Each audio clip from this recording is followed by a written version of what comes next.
I'm 47, and for most of my life, I've played it safe, maybe too safe.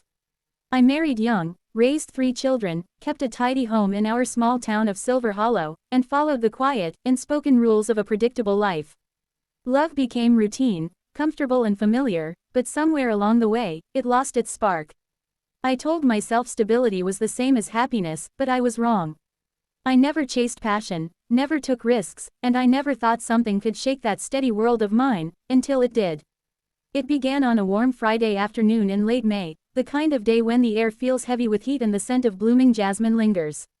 I was tending my lavender garden when my phone chimed with a message from my closest friend, Clara, who I've known since our art school days in Seattle. She asked if her son Lucas could stay with me for the weekend. Her mother had fallen, and she needed to drive to Boone.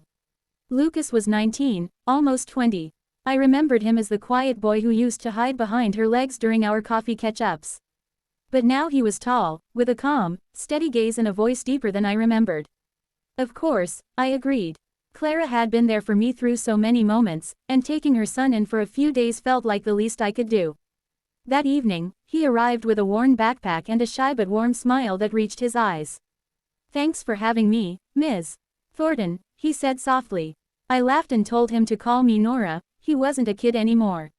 His smile lingered for a moment longer than I expected, and I felt a faint, unfamiliar flutter in my chest. I brushed it off, telling myself it was nothing. We settled into an easy rhythm. I made lasagna, his favorite, as he admitted with a grin, and later, we watched a sci-fi thriller he chose. I barely kept track of the plot, but he was fully absorbed, leaning forward with bright eyes as if searching for something deeper in the chaos of interstellar battles. We talked a little, about his classes at community college, his interest in plants, and his vague plans to study environmental science or join his cousin's nursery business in Oregon. I realized he wasn't the uncertain teenager I had imagined. Later that night, I found him sitting on the back porch, gazing out into the darkness. Fireflies glowed over the meadow, crickets filled the air with their steady hum, and the stars above Silver Hollow shone sharper and brighter than usual. "Are you okay?" I asked, stepping onto the porch beside him, the old wooden boards creaking beneath my bare feet. He nodded, then said quietly, "Sometimes I wish I could pause everything, just hold on to a moment like this." His words touched something deep inside me, stirring a feeling I hadn't acknowledged in years. I looked at him, his face outlined in silver moonlight, his expression open and sincere. "More often than you'd think," I replied softly. Our eyes met, and for a brief moment, there was a quiet understanding between us, fragile, unspoken, yet impossible to ignore. Then he smiled, wished me good night, and disappeared inside. I stayed there under the vast, star-filled sky, trying to make sense of the warm, unfamiliar glow inside my chest. I told myself it wasn't desire, just a fleeting connection, a reminder of what it felt like to be truly seen. The next morning was still and peaceful, the air scented with last night's dew. I made blueberry waffles, and Lucas joined me in the attic to sort through old boxes without being asked. We played classic rock, Neil Young, Joni Mitchell, and he surprised me by singing along, his voice low and rich. I teased him about having better taste than I expected as I dusted off an old vinyl. He grinned and said his mother told him he got it from the mixtapes I used to trade with Clara back in college. By afternoon, the heat had settled over the house, and we were both sticky with sweat from moving boxes. I suggested we cool off in the creek behind the property, a place I hadn't visited in years. It felt like a small act of rebellion against my usual routines. I slipped into an old swimsuit, suddenly more aware of myself than I wanted to be, but when I stepped outside, Lucas was already in the water, floating with his eyes closed in the mottled sunlight. "Jump in," he called, still not looking, his voice carrying easily over the gentle ripples. The water was crisp and cool against the heat of the day. We splashed around, talking about nothing in particular, his favorite hiking trails, my failed attempt at growing lavender, the way dragonflies skimmed the surface like tiny helicopters. Then, mid-laughter, he looked at me and said, "You don't laugh much."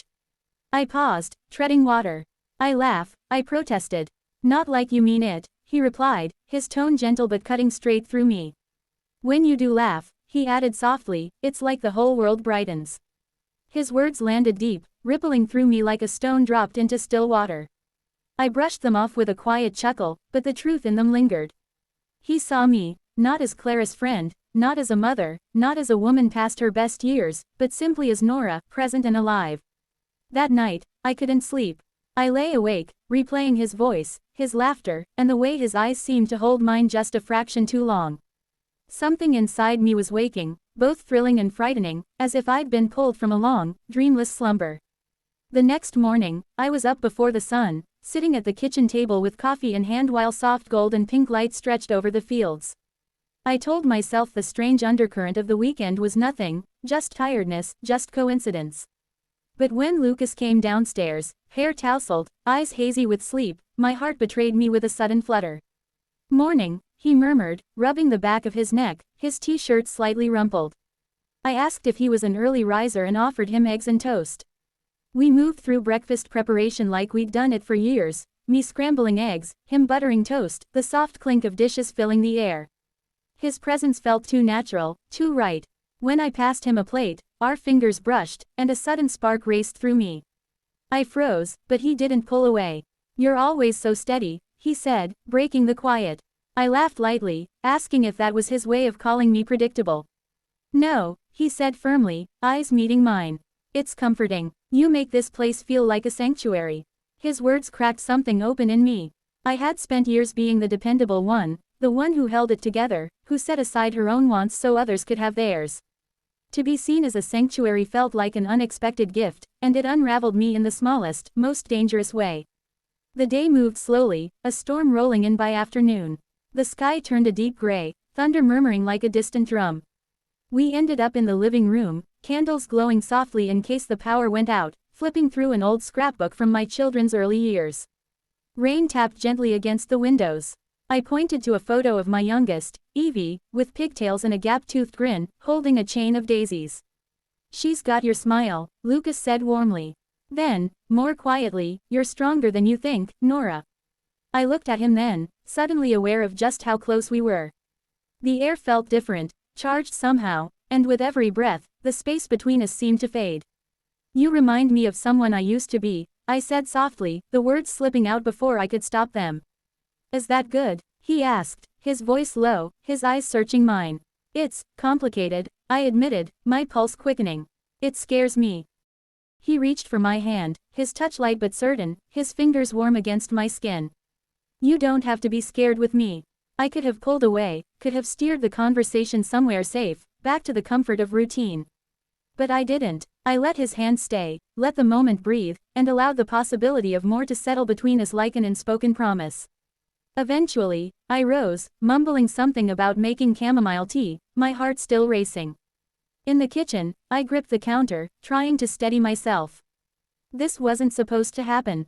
He was leaving tomorrow. Clara would return, and life would slip back into its familiar, predictable patterns. But something inside me had shifted, a window had opened, and I knew I couldn't close it. That evening, after a quiet dinner of grilled vegetables and rice, Lucas washed the dishes while I dried them. We moved slowly, deliberately, as though afraid that one wrong word or gesture might shatter the fragile connection hanging between us. When we finished, he turned toward me, his expression softened by the glow of the kitchen light. "Thanks," he murmured, barely above a whisper. "For what?" I asked, my voice tight. "For seeing me," he said simply, holding my gaze. I lifted my hand to his cheek, touching him just for a moment, my fingers brushing the warmth of his skin. It wasn't about age, or rules, or the lines we were crossing, it was about connection. It was about being known in a way I hadn't felt in decades. It was terrifying and beautiful, like standing on the edge of a new world. After we ordered our drinks, Amal leaned in close, her voice low but carrying weight. She spoke of years of silence, of dinners eaten in quiet, of her husband's absence even when he was sitting right there. I listened, feeling the sting of recognition in her words. The waiter brought our food, but neither of us touched it right away. We kept talking, peeling back the layers of the lives we lived behind closed doors. Later, when Amal and I walked toward their table, the air seemed to shift. The moment they saw us, their expressions dropped, and a silence fell that said more than any words could. Amal didn't slow her steps, and I matched her pace, feeling the heat of their stares. We stood there long enough to be noticed, then moved on, leaving them to their thoughts. That night, as I lay in bed, I kept replaying the scene. There was a strange satisfaction in it, not because of revenge, but because for once, the truth had a face. They could pretend all they wanted, but we had stepped into their world and left a mark they couldn't ignore. The wind outside whispered through the trees, a soft reminder that time would keep moving whether we wanted it to pause or not. By morning, the storm had passed, leaving the air crisp and the sky so vividly blue it almost hurt to look at. Our goodbye was simple, a long, steady hug, his arms firm around me, his breath warm against my hair. He thanked me again, his voice thick with emotion. For what? I asked. For seeing me, he said, his gaze holding mine for a final moment before he turned toward Clara's car, backpack over one shoulder. As he walked away, I felt a strange mix of loss and lightness, almost like hope. Clara waved, unaware of the quiet shift that had just happened, and I found myself smiling as I waved back. Later, I sat on the porch with a mug of chamomile tea, the sun warming my face, lavender drifting from the garden. Maybe it was only a fleeting moment, a gentle spark in an otherwise quiet life. Or maybe it was something more, a reminder that my heart could still stir, that I was still capable of being seen, of feeling alive. We don't get to choose when we awaken, or who stirs us. Sometimes it's the smallest, most unexpected moments that remind us we're still here, still human, and still worthy of connection. Disclaimer: this story is a work of creative adaptation inspired by real-life themes. Names, characters, places, and events have been altered or fictionalized to protect privacy and avoid copyright infringement. Any resemblance to actual persons, living or dead, or real events is purely coincidental. The content is intended for entertainment purposes only and does not promote, justify, or encourage infidelity or harmful behavior. Viewer discretion is advised. Thank you for joining me on this emotional journey. Stories like this remind us that even in life's quietest moments, there are sparks that can reignite our hearts and remind us of our humanity. If this story touched you, inspired you, or simply made you pause and reflect, I invite you to stay connected with us. Subscribe to this channel so you never miss the next heartfelt tale we share. Your support keeps these stories alive, and together, we can continue exploring the raw, honest, and unforgettable sides of human connection.